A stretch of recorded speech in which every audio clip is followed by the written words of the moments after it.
వ్యత్యాసం ఉందండి.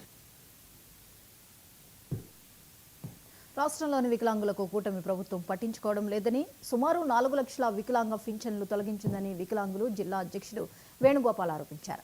శ్రీకాకుళం కలెక్టరేట్లో జరిగిన గ్రీవెన్స్ కార్యక్రమంలో ఫిర్యాదు చేశారు. వికలాంగ పింఛన్లు తొలగించడంతో వారి జీవనం కష్టంగా మారుతుందని, ఆత్మహత్యలు చేసుకునే పరిస్థితులు తలెత్తాయని వేణుగోపాల్ ఆరోపించారు. తొలగించిన పింఛన్లను పునరుద్ధరించుకుంటే ఉద్యమం చేస్తామని నిరసన కార్యక్రమంలో పాల్గొన్న వికలాంగులు హెచ్చరించారు.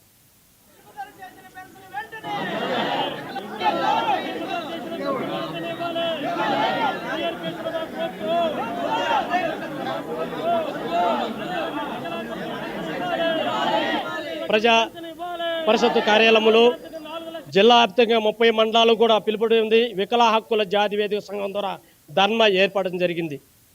నా పేరు ఆవుల వేణుగోపాల్, శ్రీకాకుళం జిల్లా అధ్యక్షుని మరియు వైస్ ప్రెసిడెంట్ నేను.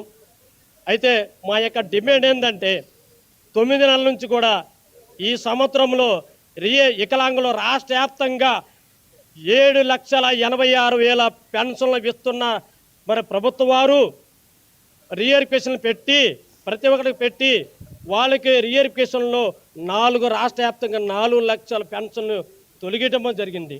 మా శ్రీకాకుళం జిల్లాలో 4,000 పెన్షన్లు తొలగించబడింది. ఈ 4 లక్షలు ఈ 4,000 అనేది కాకుండా రాష్ట్ర వ్యాప్తంగా మేము కోరేది ఏంటంటే మా వికలా హక్కుల జాతీయ సంఘం ద్వారా మేము కోరేది ఏంటంటే నిలుపుదల చేసిన 40% తక్కువ చేసి నిలుపుదల చేసిన ప్రతి ఒక్క వికలాంగుడికి వచ్చే నెల సెప్టెంబర్ నుంచి కూడా పెన్షన్ యథావిధంగా కంటిన్యూగా చేయాలని, పెన్షన్ ఇవ్వాలని, ఈ యొక్క సదరన్ సర్టిఫికేట్ తగ్గించి ఈ నినాదం పెట్టుకోకుండా అందరికీ ఇవ్వాలని మేము డిమాండ్ చేస్తున్నాం.